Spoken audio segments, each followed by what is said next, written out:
Camerounaises, Camerounais, chers compatriotes, l'année 2024 s'achève et notre plus grand espoir est qu'elle emporte avec elle le pouvoir en place qui a plongé le Cameroun dans une misère et une pauvreté sans précédent. Le rêve et l'espoir de 1982 se sont transformés, 43 ans après, en énormes cauchemars et déceptions. Il faut donc stopper tout de suite la tragédie. Chers compatriotes, nous assistons au chaos lent, au spectacle désolant des membres d'un même gouvernement, des militants d'un même parti politique qui s'opposent et s'affrontent à cause de leurs échecs qui ont plongé notre pays dans une situation de délabrement avancé. Ils n'arrivent plus à masquer les scandales qu'ils ont créés et entretenus eux-mêmes. Scandale dans la construction des stades, plus de 300 milliards volés. Scandale dans la lutte contre le Covid, près de 1000 milliards détournés. Scandale dans la construction et l'entretien des routes, plus de 3000 milliards volés. Scandale dans la vente de notre pétrole, près de 800 milliards volatilisés. Scandale dans l'aménagement urbain, il vaut mieux ne pas donner de chiffres. Ce pourrait être honteux pour la dame qui en a la charge. Scandale au sommet de l'État où de forts soupçons de trafic en tout genre impliqueraient les plus proches collaborateurs et la famille même du chef de l'État. Le Cameroun que nous appelions notre beau pays ressemble désormais aux nombreuses poubelles qui jonchent les rues de nos villes. Tout est pourri et sent tellement mauvais que même les auteurs et acteurs de cette situation se tirent dessus. Ministres, maires, directeurs généraux d'entreprises publiques, députés, chefs de délégation permanente, présidents de sections et sous-sections, militants révoltés, chefs traditionnels et élites membres du parti au pouvoir. Le chaos s'est installé chez eux et ils veulent nous entraîner dans leur chute. Notre pays est une calamité à cause d'une poignée d'individus qui bénéficient du décret du président Paul Biya et qui lui demandent 43 ans après, comme président de la République, 63 ans après de service et 92 ans d'âge de se représenter alors qu'ils n'arrivent plus véritablement à diriger le pays. Nous savons que leur seul objectif à travers cet appel est de continuer de piller les caisses de l'État parce qu'ils disent eux-mêmes que le président est trop vieux, affaibli et totalement dépendant.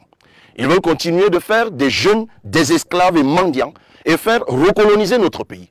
Ces gens ont tellement volé qu'il n'y a plus de route. Les accidents mortels se multiplient. Pas d'eau, pas d'électricité. La poubelle nous envahit, la maladie nous terrasse, faute de moyens pour nous soigner. La famine progresse. Les enseignants sont clochardisés. Les écoles délabrées. L'éducation des enfants hypothéquée.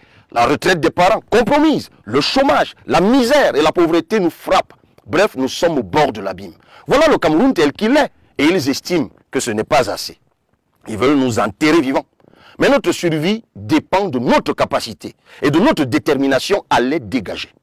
Chers compatriotes, l'année 2025 arrive et avec elle, l'espoir d'avoir un nouveau président et un pouvoir de rupture qui va offrir aux Camerounais justice sociale, partage équitable des fruits de la croissance, développement réel et palpable, respect de l'état de droit, sécurité juridique des citoyens, démocratie véritable. Je veux partager avec vous ma détermination à transformer profondément notre pays, afin que chacune et chacun du nord au sud et de l'est à l'ouest vivent mieux. De Dakar à Washington, de Nouakchott à N'Djamena ou de Bamako à Cotonou, je suis allé voir comment nos frères en Afrique et dans le monde travaillent à mettre en place de nouveaux dirigeants pour améliorer leur quotidien et se développer. Toute cette transformation, ce désir de mieux être et de mieux vivre, ressemble à ce que j'ai vu pour mon pays. Oui, après avoir longtemps et durement travaillé avec de jeunes cadres d'administration, avec des aînés plus expérimentés, avec nos frères de la diaspora, et ceci dans divers domaines pointus, voici quelques mesures phares de notre ambitieux programme pour le décollage de notre pays et l'amélioration des conditions de vie des Camerounais, si vous me faites confiance, à l'issue de l'élection présidentielle de 2025.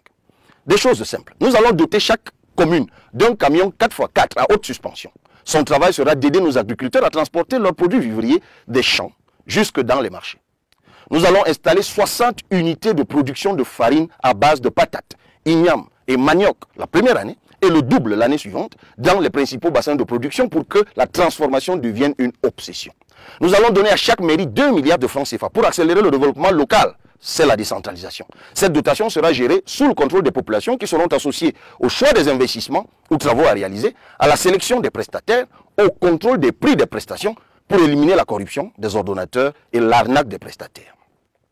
Tout va se faire dans la transparence et dans l'intérêt des populations. Nous allons donner un chèque solidarité d'au moins 10 000 francs à chaque élève du primaire. Ils pourront payer leur scolarité ou acheter exclusivement des biens ou services locaux ou directement liés à leur formation. Nous allons donner un chèque études de 25 000 francs à tous les élèves et aux étudiants du public et du privé pour les aider à payer leurs droits universitaires et leur écolage. Le développement de l'école inclusive sera notre priorité et les enfants en situation de handicap auront droit à une réduction de 50 à 100% des charges scolaires. Nous allons améliorer la formation des professionnels de santé et payer une bourse mensuelle aux étudiants des facultés de médecine et soins infirmiers dès la 4e année. Un lycée technique et professionnel sera créé et équipé dans chaque département et proposera en plus des filières agricoles et pastorales. Ainsi, dès la classe de 6e, on formera dans les principaux métiers techniques et artistiques. Nous aurons ainsi à court terme une main-d'œuvre importante et qualifiée pour développer le Made in Cameroun. Chaque année, les 10 000 meilleurs élèves et étudiants recevront une bourse d'au moins 50 000 francs CFA. Nous allons affecter prioritairement les fonds récupérés dans les procès Glencore, Bourbon, Covid, routes et autres complexes sportifs estimés à 1800 milliards au paiement des arriérés et salaires des enseignants et personnels de santé. Le fonds spécial de développement des industries créatives et culturelles sera de 5 milliards de francs CFA. À côté de ce fonds, nous allons construire dans chaque arrondissement un complexe omnisport et culturel en matériaux locaux. Les infrastructures sportives et culturelles seront valorisées pour permettre à toutes les disciplines de produire des talents.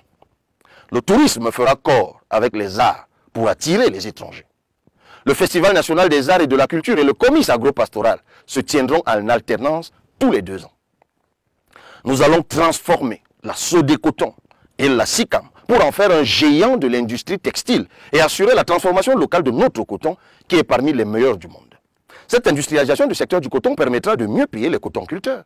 Nous avons déjà étudié l'ouverture des filières textiles dans le secondaire et le supérieur. Le Brésil se propose de nous accompagner dans l'industrie du coton, du textile et de la mode qui va former et employer au moins 500 000 Camerounais. D'autres pays nous ont fait des propositions dans divers domaines et nous allons optimiser et diversifier la coopération internationale. Le bois est un autre secteur auquel nous accorderons une attention particulière. Pendant plus de 20 ans, ce gouvernement a trompé les Camerounais en disant qu'il stoppait l'exportation des billes de bois. Mais avec la bénédiction et la complicité d'ailleurs du ministère des Forêts, nos dirigeants et leurs enfants n'ont fait que piller nos forêts et s'enrichir de manière insolente. La Sofibel et Camplacage, SFID et quelques autres recevront du gouvernement les facilités et crédits suffisants pour la transformation locale du bois et continuer de faire vivre des milliers de Camerounais abandonnés à Bellabo, Dimako, Mbalmayo ou Mbang. Cette transformation locale de notre bois va générer 35 000 emplois bien rémunérés. 30 lycées techniques et 4 universités formeront dans les métiers de la filière bois. Toutes les commandes de mobilier des administrations et services publics et des sociétés d'État seront réservées exclusivement aux fabricants locaux. Et au moins 35% de la commande publique sera réservée aux produits Made in Cameroun. Nous allons renforcer les capacités de la Société nationale des mines, Sonamine, pour une plus grande participation dans les projets miniers, la garantie d'un transfert de technologie, un contrôle plus grand dans la recherche de l'or et l'exclusivité de l'achat de la production artisanale et industrielle nationale. Le pillage et l'exploitation sauvage de l'or, des minerais, par des individus sans foi ni loi sera stoppé. Nous pourrons alors multiplier par 10 au moins notre production d'or et améliorer les conditions de vie des orpailleurs. Nous renforcerons les mesures de transparence dans la gestion de la SNH. La Sonara, pour laquelle le gouvernement prélève à nouveau depuis 1 an une taxe spéciale pour sa reconstruction et dont l'argent collecté jusqu'ici n'est visible nulle part, sera reconstruite à 400 milliards. Le raffinage au Cameroun de notre pétrole va permettre de baisser le prix du carburant à la pompe et donc d'augmenter le pouvoir d'achat, de réaliser d'importantes recettes et commencer à rééquilibrer notre balance commerciale. En attendant, nous allons négocier le raffinage de notre brut dans les pays voisins. Les chercheurs et artisans dont les travaux permettent d'améliorer les conditions de vie des populations recevront un accompagnement de l'État pour rendre accessibles leurs inventions et créations. Les violences faites aux femmes et aux enfants seront punies de la peine maximale. La police et les services sociaux seront spécialement équipés et dotés à cet effet. Au plan administratif, nous allons créer de nouvelles régions communautaires en fédérant justement nos différentes communautés. Ainsi pourront apparaître les régions du Noun, du Mbam, de la Grande Sanaga, du Kani et d'Anaï, ainsi de suite. Elles seront autonomes et l'administration sera plus efficace et beaucoup plus proche des administrés. Nous allons donner suffisamment de moyens aux préfets de région, aux sous-préfets, pour mener à bien leurs missions administratives. Il en sera de même pour les douanes et les impôts pour un service de qualité débarrassé de corruption. Nous allons moderniser et renforcer l'équipement de la police et de l'armée, affiner la formation des personnels pour prendre en compte les nouvelles menaces et l'évolution technologique. Nous mesurons les sacrifices que nos policiers, gendarmes et militaires consentent pour assurer sans faille leur mission dans ce contexte difficile. Et nous nous inclinons d'ailleurs devant la mémoire de ceux morts en service pour défendre la patrie. Leurs enfants pupilles de la nation, bénéficieront d'une scolarité gratuite et d'un accompagnement personnalisé. Ces nombreuses mesures appellent à une amélioration générale du fonctionnement de nos administrations. Les détournements massifs et échecs des projets SIGIPES devenus par des bavardages et agitations inutiles aigles seront sanctionnés et corrigés. Leurs auteurs rendront gorge, comme ceux qui ont détourné les fonds destinés à la reconstruction des régions du Nord-Ouest et du Sud-Ouest. Nous allons créer une inspection générale de l'administration et une inspection générale des finances publiques. Nous allons dissoudre l'École nationale d'administration et de magistrature, l'Institut supérieur de management public et le programme supérieur de formation en finances publiques. En lieu et place, nous allons créer l'École nationale d'administration et de management public, l'École nationale d'économie et des finances, l'École nationale de la magistrature, des greffes et des professions judiciaires. Chacune de ces écoles aura à terme des instituts régionaux. Nous marcherons main dans la main avec nos frères du Nord-Ouest et du Sud-Ouest et résoudrons par le dialogue franc et sincère les malentendus qui pourraient persister. Mes chers compatriotes, nous avons de nombreuses propositions dans la forme de l'État, la justice, la santé, l'éducation, la formation, le sport, la culture et bien d'autres secteurs qui vont rapidement améliorer notre quotidien. Ils sont contenus dans l'ouvrage programme intitulé « Ce que j'ai vu ». C'est notre manifeste de la rupture et du progrès. Nous vous les présenterons d'ailleurs en détail dans les prochaines semaines de façon itinérante, même si le ministre de l'administration territoriale a instruit les sous-préfets, le DGSN et le CED d'interdire toute activité du PCRN, malgré les décisions de justice qu'il nous recommande de ne pas considérer. Nous assistons au recul des libertés publiques, persécution et musellement des partis politiques qui incarnent l'espoir, harcèlement des organisations de la société civile, violence et emprisonnement arbitraire des avocats. Ils veulent tout désacraliser, surtout les corporations protégées, gardiennes du temple de nos libertés publiques et individuelles.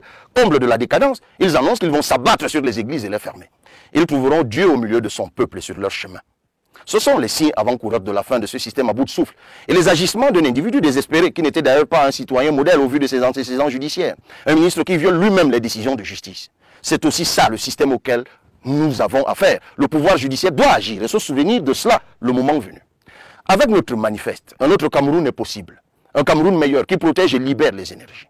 Je profite de cette occasion pour lancer l'initiative La foi et la voix, qui est de demander aux prêtres, pasteurs et imams et à tous les autres leaders religieux de toutes les confessions de contribuer à garantir la transparence et la crédibilité des élections. Vous êtes des hommes et des femmes de Dieu. Vous avez la crainte de Dieu, vous prêchez la vérité. Et pour le respect qu'on a pour une grande majorité d'entre vous, vous pouvez et vous devez jouer un rôle important dans la promotion de la paix, de la justice et de la démocratie dans notre pays à l'occasion de l'élection présidentielle de 2025. Votre implication peut aider à renforcer la confiance dans le processus électoral, prévenir les fraudes et les irrégularités, promouvoir la participation citoyenne et l'éducation civique, favoriser un climat de paix et de stabilité pendant les élections. Il est important que vous et les fidèles croyants les plus sérieux, que vous soyez les yeux des fidèles, les protecteurs du vote, du peuple de Dieu dans les bureaux de vote. Qui mieux que vous peut dire la vérité des urnes? C'est pourquoi nous suggérons que vous travaillez en collaboration avec Elections Cameroun, les partis politiques et les organisations de la société civile pour être les mandataires des candidats dans les bureaux de vote. Votre probité, votre crainte de Dieu sont une garantie d'un résultat transparent et sincère. Les calculs montrent que si chaque croyant, si chaque citoyen mendiant de changement fait un don de 500 francs au moins, il y aura de quoi financer votre participation comme mandataire des candidats et surtout assurer un contrôle efficace et éliminer au maximum la fraude lors du vote, du dépouillement et de la proclamation des résultats. Nous sollicitons également 50 000 enseignants. Chers éducateurs, vos qualités morales, votre courage et votre persévérance font de vous d'excellents mandataires des candidats dans les bureaux de vote. Votre implication sera une leçon inoubliable. Chers Camerounais, dès le 2 janvier 2025, inscrivons-nous massivement sur les listes électorales. Le citoyen n'exerce son pouvoir de décision que lorsqu'il a sa carte d'électeur. Votre choix, c'est votre vote. Le jour J, allons voter et surveiller notre vote, afin d'éviter que ceux qui volent tout ne volent notre victoire historique qui va tout changer. Avant de finir, Monsieur le Président de la République, permettez-moi de m'adresser directement à vous. Mon ambition présidentielle ne m'empêche pas d'avoir un profond respect pour le père et le chef que vous êtes. C'est la raison pour laquelle j'ai toujours refusé d'avoir un ton caustique à votre égard. Je pense, comme l'écrasante majorité des Camerounais, qu'il est temps, à 92 ans, d'aller vous reposer au village. Refusez d'être l'otage de vos proches, qui veulent continuer de vivre de la corruption et des détournements de deniers publics. Ils créent les conditions d'une fin incertaine. Notre rôle, c'est aussi de protéger le patriarche que vous êtes en vous accordant un traitement particulier. Agissez pour votre sortie honorable. C'est à vous de voir. Chers compatriotes, mettons fin à un régime qui ne nous propose que des maquettes et dont les semblants de réalisation sont des échecs. Chers frères et sœurs, parce que je dénonce, parce que je vous défends, je suis devenu l'homme à abattre. Mais avec votre soutien et le travail, nous vaincrons. Ils ne pourront rien. Ils manipuleront certains jeunes, ils instrumentaliseront des hommes de médias pour détruire et ruiner les efforts et la montée en puissance des jeunes, pour décourager la grande majorité des Camerounais qui veulent le changement. Ils ont commencé d'ailleurs par dire que j'étais un pion du régime, puis que j'étais un vendu, et pour finir, que j'avais trahi la jeunesse. Ces génies du mal raconteront beaucoup d'autres mensonges, mais ils ne sont que des apprentis sorciers, comme dit l'autre. La réalité est qu'ils ont désormais peur, ils ont perdu leur assurance, ils espèrent le chaos pour s'en sortir. Nous les battons dans les urnes. Permettez-moi d'avoir une pensée affectueuse et compatissante pour nos compatriotes déplacés internes de la région de l'extrême nord, pour les familles endeuillées par Boko Haram dans le Logon Nechari et la Benue, ou les catastrophes naturelles dans le Mayo d'Anaï et la Menoua. J'oublie pas les victimes de la crise anglophone. J'ai une pensée pour les femmes et les nouveau-nés retenus prisonniers dans les hôpitaux publics, voire tous les autres malades refoulés, faute de paiement, faute de moyens pour payer les soins. Avec nous, le combat de Douala Mangabel reprend. L'œuvre de Osende Afana, Félix Roland Moumi, Ernest Wandi et Ruben Oumiobe se poursuit. Le rêve de Foncha et Augustine Gomjoa va devenir réalité. Heureuse et merveilleuse année 2025 à tous et à chacun. Joyeux Noël la famille, joyeux Noël les amis. Que le Seigneur qui nous a guidés et protégés jusqu'ici depuis le commencement nous préserve en cette fin d'année qui marque pour beaucoup un nouveau départ. C'est l'heure des bilans, des conclusions pour l'année qui s'achève et des grandes résolutions pour la nouvelle année qui arrive. Ne fermons pas les yeux sur ce qui a constitué des fautes graves, des manquements, des écarts intolérables, mais sachons pardonner tout en appliquant la bonne mesure en temps convenable à chaque situation. Redresser ce qui a été tordu, recoller les morceaux de ce qui a été brisé. 2024 aura été une année chargée d'émotions dans tous les sens du terme. Des moments les plus joyeux à ceux les plus ténébreux, nos organes ont été mis à rude épreuve. De nombreuses personnes sont parties brusquement sans dire au revoir. Des familles se sont déchirées sous l'effet de querelles profondes, de malentendus et de non-dits. Certains amis ont montré leur vrai visage. De multiples problèmes nous avons rencontrés un peu partout dans la société, que ce soit dans le milieu professionnel, dans les communautés chrétiennes, dans les foyers, les familles, le voisinage et j'en passe. Mais nous avons pu surmonter tout ça et grâce à Dieu, nous sommes encore là. Encore là pour vivre le meilleur. Car oui, le meilleur reste à venir. Et chacun doit y travailler. Travailler pour que le meilleur arrive. Ce meilleur ne tombera certainement pas du ciel. Œuvrer pour la paix, la construction, le partage, l'amour, la tolérance, l'abnégation, mais surtout pour l'ordre. Et la vie, je vous assure, vous le rendra. Sachons réapprendre le respect à tous ceux qui l'ont oublié. À tous ceux qui, au nom de l'anarchie ou du non-conformisme, ont décidé de nuire aux autres, piétinant au passage les bonnes valeurs de notre société pour le plus grand mal collectif. Des êtres de toute nature et de toutes les tranches d'âge, qui excellent par la dérive et le mépris, l'inconsidération, la méchanceté, l'égoïsme, la fourberie et la naïveté. Chacun, tous autant que nous sommes, avons un devoir de conscientisation et de rappel à l'ordre vis-à-vis de l'autre au quotidien. Ne l'oubliez pas. N'oubliez pas que la charité sauve d'une multitude de péchés, qu'une seule âme pure peut faire éviter le mal à des millions de personnes et que personne ne se suffit. Apportez Dieu ceux qui malheureusement ressentent le vide de la disparition d'un être cher. Soyez d'un bon réconfort pour ces personnes-là qui sont loin de leurs proches, ces personnes-là qui ont connu une année tumultueuse et qui souffrent parfois en silence. Ayez de la compassion pour les malades. Vous êtes bien loin de vous imaginer le nombre de personnes qui ont été conduites par la solitude à la dépression et même à la mort. Solitude que beaucoup s'accordent à dire être le petit frère de la mort. On a tous besoin de l'autre malgré tout. L'autre, celui-là par qui nous nous définissons. Celui-là par qui nous sommes ce que nous sommes. Qu'est-ce qu'un roi sans son royaume? L'autre, celui-là avec qui nous partageons nos joies et nos peines. Celui-là avec qui trop souvent on se dispute, on se bagarre, mais qu'au final on aime toujours.